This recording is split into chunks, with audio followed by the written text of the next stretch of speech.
여러분 안녕하십니까? 자유우파 성향 시민단체인 국가 바로세우기 시민연합, 약칭 국바연 등 4.15 총선 선거 부정 의혹 진상규명운동을 벌여온 30여 개 애국단체는 12월 28일 오후 서울 서초동 대법원 앞에서 기자회견을 열고 조희대 신임 대법원장에게 보내는 공개 성명서를 발표했습니다.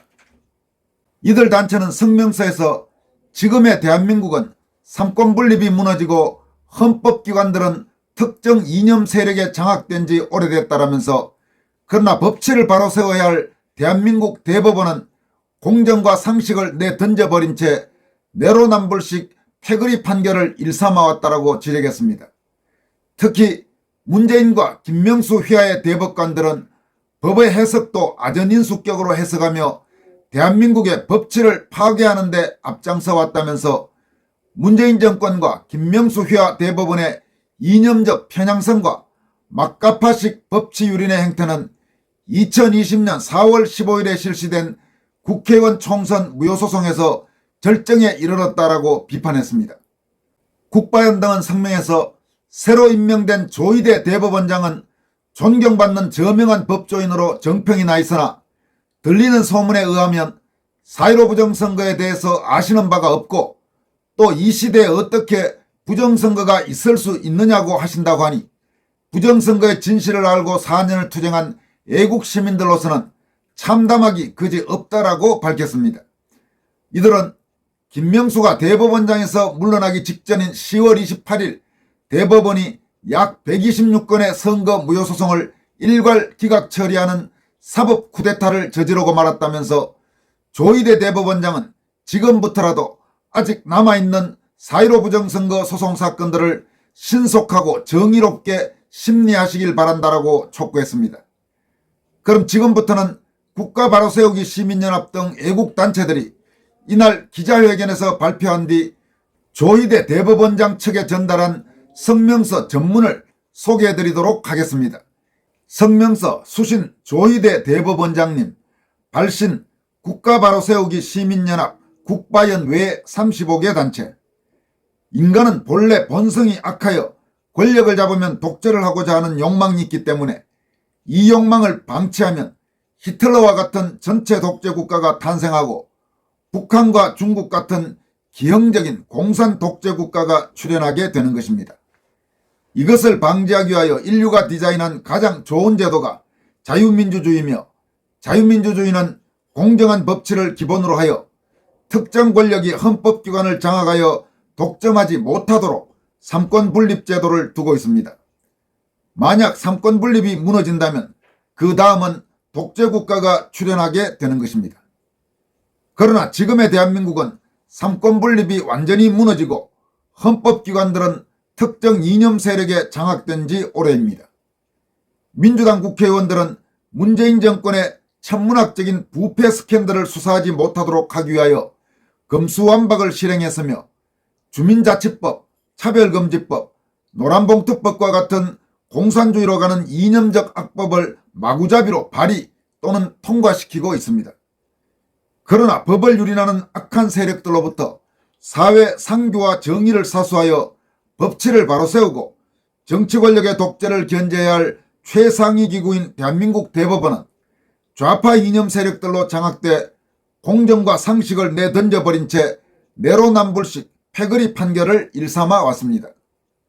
대법관들은 진보 좌파는 무죄 판결, 보수 우파는 사정없이 유죄 판결을 때리고 있습니다. 이재명, 최강욱, 윤미향, 송철호 등 진보 좌파 정치인의 재판은 질질 끌어 임기를 다 채우게 하고, 보수 우파 정치인의 재판은 신속하게 유죄 판결을 하여 중도 하차하게 만들었습니다. 문재인과 김명수 휘하의 대법관들은 법의 해석도 아전인수격으로 해석하며 진보 좌파의 탈을 쓰고 대한민국의 법치를 파괴시키는 데 앞장서 왔습니다. 문재인 정권과 김명수 휘하의 대법원의 이념적 편향성과 막가파식 법치유린의 행태는 2020년 4월 15일에 실시된 국회의원 총선 무효소송에서 절정에 이르렀습니다. 김명수 휘하의 좌파 대법관들은 산더미 같은 4.15 부정선거의 위조 투표지들과 영상자료들을 포함한 부정선거 증거들을 중앙선관위가 파기 또는 소각하도록 3년이 넘도록 시간을 끌었으며 그 결과 지금은 거의 모든 위조 투표지들과 증거들이 멸실됐습니다. 4.15 국회의원 선거가 있고 나서 경기도 광주 등지의 수도권 물류창고에서 대형 화재들이 많이 발생했던 바, 이것은 바로 그 엄청난 위조 투표지들을 화재로 위장하여 멸실했던 것이라고 확신하고 있습니다.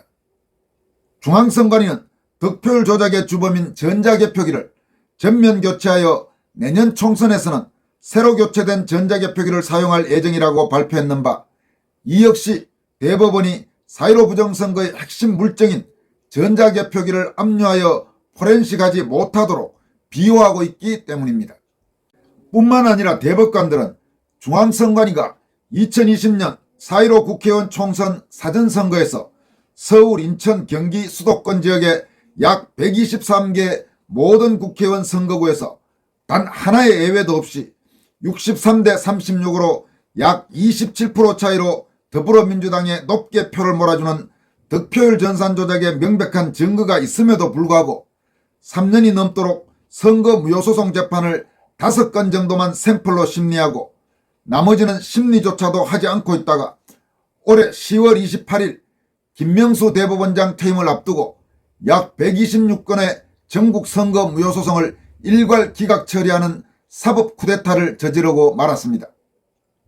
법을 유린하는 악한 세력을 심판해 법치를 바로 세워야 할 최후의 보루인 대법원이 이 모양이라면 대한민국 대법원은 개법원이며 대법관들은 개법관들이라 불러 마땅할 것입니다. 대한민국의 사법정의는 사망한 것입니다. 새로 임명된 조희대 대법원장님께서는 존경받는 저명한 법조인으로 정평이 나 있으나 들리는 소문에 의하면 4.15 부정선거에 대해서 아시는 바가 없고 또 이 시대에 어떻게 부정선거가 있을 수 있느냐고 하신다고 하니 부정선거의 진실을 알고 4년을 투쟁한 애국시민들로서는 참담하기 그지없습니다. 진리는 천재적인 극소수에 의해 발견되고 천지를 진동시킬 진실 역시 극소수에서 시작되는 것입니다. 4.15 부정선거의 진실이 세상에 알려지기 시작할 때는 세상의 모든 언론들은 부정선거를 외치는 시민들을 음모론자들로 매도해 진실의 소리를 틀어막기에 급급했습니다. 경찰도 검찰도 정권도 더불어민주당도 국민의힘당도 심지어 보수 우파 국민들도 그랬으나 가장 기가 막힌 것은 부정선거의 진실을 은폐하는 데 있어서 중앙선관위와 대법원이 완장과 총대를 메고 앞장서 왔다는 것입니다. 진실은 쉬쉬하며 바람을 타고 밤낮으로 확산되는 법입니다. 이제 40%의 국민들은 4.15 부정선거의 진실을 알고 있고 대한민국을 망치는 부정선거의 핵심 주범은 중앙선관위와 대법원의 대법관들임을 알고 분노하고 있습니다. 국민들은 대법원을 신뢰하지 않고 있으며 대법원은 기득권의 상징이며 이권 카르텔을 이룬 타락한 포식자라고 여기고 있습니다. 하나님은 권력자들을 하나님의 공의를 대행하는 자로 세우십니다. 하나님의 공의의 대행은 올바르고 공정한 법치의 시행으로 나타납니다. 악한 권력자들은 법치를 무너뜨릴 것이며 선한 권력자들은 법치를 세우며 공의와 정의를 시행할 것입니다. 대한민국은 더불어민주당발 독재가 기승을 부리고 있습니다. 더불어민주당이 언론을 장악하고 민주노총과 야합하여 선관위와 대법원까지 장악한 지 오래입니다. 더불어민주당의 지향점은 남북 연방제 공산주의 국가입니다. 우리 대한민국 앞에 두 길이 놓여 있습니다. 자유민주주의와 공산주의입니다. 2024년 4.10 총선이 그날을 결정할 것입니다. 조희대 대법원장님은 한 개인의 입신양명을 위해 그 자리에 임명된 것이 아닙니다. 하느님께서 공의와 정의를 시행하라고 그 자리에 앉히신 것입니다. 대법원장님은 지금부터라도 아직 남아있는 4.15 부정선거 소송 사건들을 신속하고 정의롭게 심리하시기 바랍니다. 부정선거 다큐 웨더 카르텔을 보시고 2020년 총선이 중앙선관위와 대법원이 결탁하여 저질러진 단군 이래 전대미문의 국기문란 사건임을 공부하시기 바랍니다. 하나님의 불꽃 같은 눈이 조희대 대법원장님을 감찰하고 계십니다. 사람의 눈치를 보는 자가 아니라 하나님의 의의 대행자가 되시기를 바랍니다. 참고로 2020년 전국적으로 일어난 4.15 부정선거의 증거들을 다큐로 만든 영화 왜 더 카르텔의 부정선거의 증거들을 강론적으로 잘 다루고 있습니다. 이 다큐를 유튜브에서 참고하시기 바랍니다. 이 다큐를 보고도 잠잠하다면 대한민국은 더 이상 희망이 없습니다. 지금까지 전해드린 내용은 12월 28일 오후 서울 서초동 대법원 앞에서 국가바로 세우기 시민연합, 국바연 등 30여 개 애국단체 주최로 열린 기자회견에서 발표돼 조희대 대법원장 측에 전달된 성명서 전문이었습니다. 성명서 후반부에 종교적인 그런 뉘앙스의 표현들이 좀 나와 있습니다만은 아마 이 성명서를 작성한 분이 기독교인이어서 그런 것 같습니다. 그 부분에 대해서는 서로 종교가 다르더라도 그런 정도로 이해하고 넘어가 주시길 바랍니다. 그리고 이 기자회견에서 성명서를 낭독한 분은 국바연 대표인 김영신 대표로 그렇게 알고 있습니다. 여기까지 하겠습니다. 고맙습니다.